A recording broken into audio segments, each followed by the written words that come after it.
This story takes us back about 15 years. It starts with a guy named Nude who decided to visit his childhood best friend, Ploy. They hadn't seen each other in years, but nothing could have prepared him for what he saw. Ploy was sitting in a wheelchair, emaciated, just skin and bones. Her entire body was covered in festering wounds and blisters that constantly wept fluid. She looked at Nude with a heartbreaking, forced smile. She knew she was dying, and she had asked him there for one reason: to confess the darkest secret of her life and to leave her story as a warning to us all. It all started during their first year of college in Northern Thailand. Ploy lived in a dorm and was paired with a roommate named Game. Game was stunningly beautiful, but incredibly quiet and closed off. The strangest thing about Game was the small altar at the head of her bed. But instead of Buddha statues, it was filled with traditional Thai dancer dolls, the kind you usually see left as offerings at outdoor spirit houses. At first, Ploy ignored it, but as the months passed, the dolls began to multiply. From 5 to 10 to 30, they spilled over the altar and onto the floor, creeping into Ploy's side of the room. Annoyed, Ploy used her foot to kick the dolls back over the line. Game didn't say a word. She just quietly gathered them up.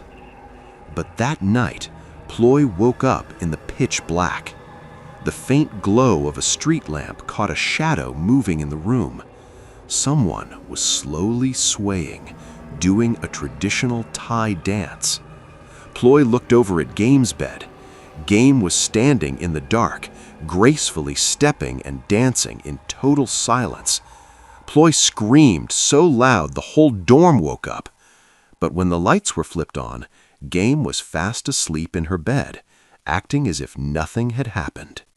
Terrified and furious, Ploy told her two close friends, Noon and B. Instead of being scared, they wanted to see it for themselves. They decided to crash at Ploy's room that night. Noon laid her mattress right between Ploy and Game's beds.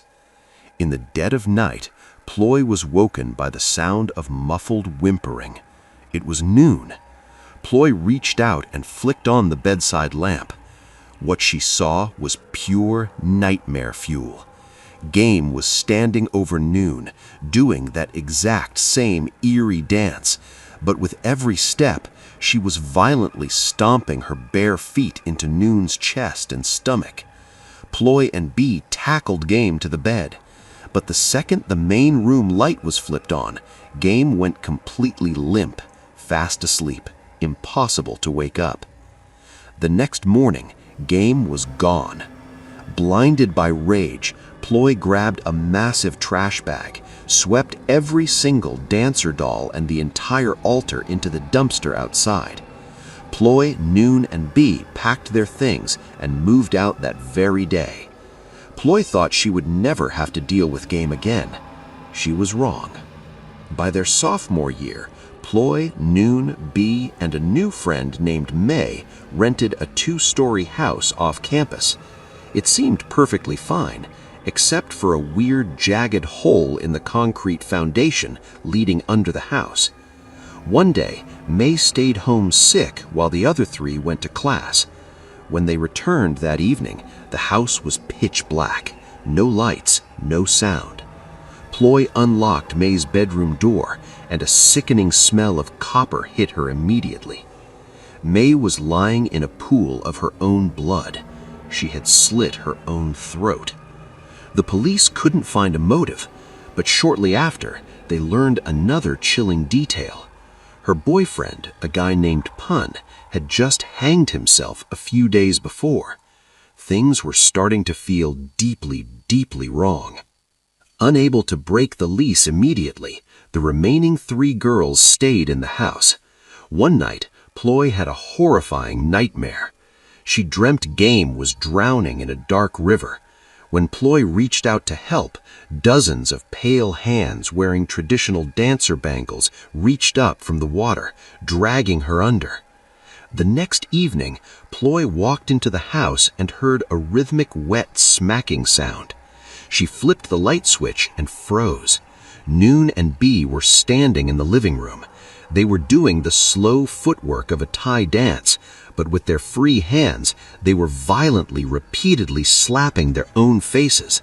They slapped themselves so hard that blood was pouring from their mouths.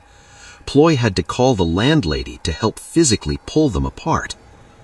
Desperate, Ploy interrogated the landlady, who finally confessed.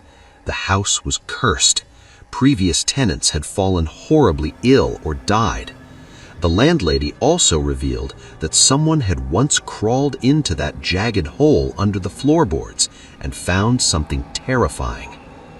Driven by a mix of fear and morbid curiosity, Ploy took her phone flashlight and shimmied into the dark, dusty crawl space under the floorboards. When she pointed the light ahead, her heart stopped. There, hidden in the dirt, was a massive shrine covered in traditional dancer dolls. But these weren't just any dolls. They were the exact same dolls Ploy had thrown in the dumpster a year before. She recognized them instantly, because Game used to burn the faces and bodies of the dolls with incense in her weird rituals. Ploy panicked and scrambled backward, but just as she was about to pull her legs out, a cold, physical hand wrapped around her ankle. It yanked her hard, dragging her bare leg against the jagged concrete. She screamed for her life until neighbors heard and dragged her out. When Ploy woke up in the clinic, her body was starting to break out in blisters that looked exactly like the incense burns on those dolls. Terrified, Ploy called Noon. Over the phone, a sobbing Noon finally confessed the dark truth. Back in freshman year, May's boyfriend, Pun, had developed a sick obsession with Game. Ploy, who had always been secretly jealous of Game's beauty, had carelessly told Pun exactly when Game would be alone in her room. Pun used that information to break in and assault Game. When May found out her boyfriend cheated, she didn't blame him, she blamed Game. May, along with Noon and Bee, ambushed Game in her room. They beat her mercilessly, and the worst part? They took the burning incense from Game's own altar and used it to burn Game's face and body. Ploy dropped the phone. Her careless words had set off a chain reaction of absolute brutality. Noon told Ploy that she and Bee were going to a remote temple to ordain as nuns to escape the bad karma. But it didn't work. A few days later, Noon and Bee hung themselves from a tree at that very temple. Out of options and dying from the mysterious festering wounds, Ploy sought out a famous shaman.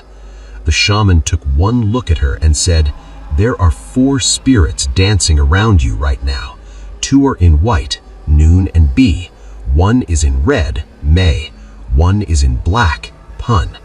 And the spirit that is torturing you right now, she told me to tell you that her name is Game." The shaman shook his head. "This karma was paid for with blood. It cannot be undone.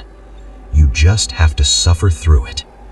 Ploy eventually discovered what happened to Game. After the assault and the torture, Game had returned to her hometown. She set her altar, and right in front of it, she took her own life. But before she died, she used her own blood to write 5 names on the floor, binding their souls to a dark, inescapable curse. Pun, May, Noon, Bee, and Ploy. Ploy finished telling this story to Nude from her wheelchair, weeping with regret. She wanted the world to know that sometimes a single thoughtless, spiteful action can open a door to hell that can never be closed. A few months after that conversation, Ploy finally succumbed to her wounds, taking her final agonizing breath.